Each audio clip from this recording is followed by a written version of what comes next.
সেনাবাহিনীর হাতে দ্বিতীয় ক্যাম্পাসের কাজ হস্তান্তর সহ ৩ দফা দাবিতে জগন্নাথ বিশ্ববিদ্যালয়ের দ্বিতীয় দিনের মতো অনশন করছেন একদল শিক্ষার্থী। তাদের সঙ্গে সংহতি জানিয়ে এবার ক্যাম্পাসের প্রধান ফটক সহ বিভিন্ন বিভাগে তালা ঝুলিয়ে কমপ্লিট শাটডাউন কর্মসূচি পালন করছেন শিক্ষার্থীরা।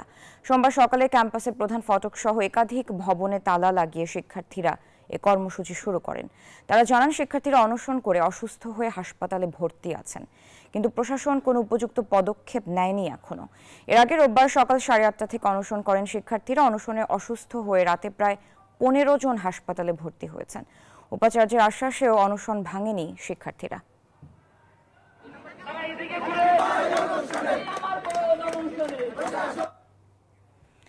এই মুহূর্তে জগন্নাথ বিশ্ববিদ্যালয় ক্যাম্পাসে আছেন আমাদের সহকর্মী মাসুদ সুমন, সরাসরি যুক্ত হচ্ছে তার সাথে। সুমন, ক্যাম্পাস শাটডাউনের কথা বলছে অনশনরত শিক্ষার্থীরা, তো এই মুহূর্তে সেখানকার চিত্র কেমন দেখছেন, বিস্তারিত জানাবেন।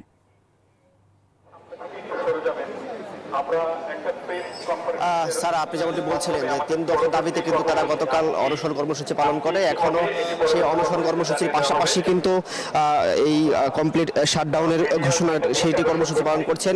এই অবস্থায় আমরা যেমনটি দেখেছি যে এই ঘোষণার পরবর্তী থেকেই কিন্তু সব ধরনের ক্লাস এবং পরীক্ষা বর্জন করেছে সাধারণ শিক্ষার্থীরা, এবং সাধারণ শিক্ষার্থীরা কিন্তু এই আন্দোলনে একত্রতা প্রকাশ করেছে। তারা বলছেন যে দীর্ঘদিন থেকে তাদের এই দাবি, তারা যে 3টি দফা দিয়েছেন যে জগন্নাথ বিশ্ববিদ্যালয়ের শিক্ষার্থীদের যে দাবিগুলো, সেনাবাহিনীর কাছে দ্বিতীয় ক্যাম্পাসের কাজ হস্তান্তরের চুক্তি অনতিবিলম্বে স্বাক্ষর করতে হবে, পাশাপাশি পুরান ঢাকার যে বাণী ভবন ও ডক্টর হাবিবুর রহমান হলের সিট বেসড ভবনের কাজ দ্রুত এগিয়ে যেতে হবে, পাশাপাশি দ্রুত শেষ করতে হবে। পাশাপাশি যতদিন অবধি এই আবাসন ব্যবস্থা না হয় ততদিন পর্যন্ত 70% শিক্ষার্থীর আবাসন ভাতা নিশ্চিত করার দাবি তারা জানাচ্ছেন। আপনারা যেমনটি বলছিলেন 15 জন শিক্ষার্থী আহত হয়েছে, এখানে অসুস্থ হয়ে পড়েছেন। তারা কিন্তু এরই মধ্যে 3 জন, আপনারা যেমনটি দেখছেন যে স্যালাইন সহ 3 জন হাসপাতাল থেকে এখানে এসেছেন। তারা বলছেন যে এই দীর্ঘদিনের দাবিটি নিয়ে তাদের সামনে বারবার মোলা ঝুলানো হয়েছে। আপনারা জানেন এর আগে কিন্তু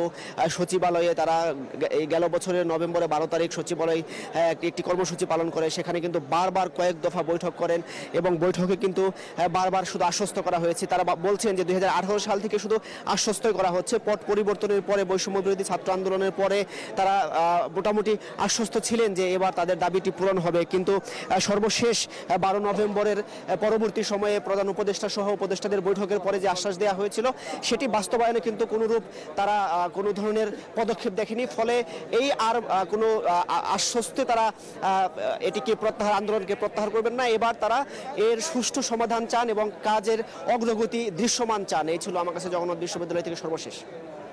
সুমন, আপনাকে ধন্যবাদ।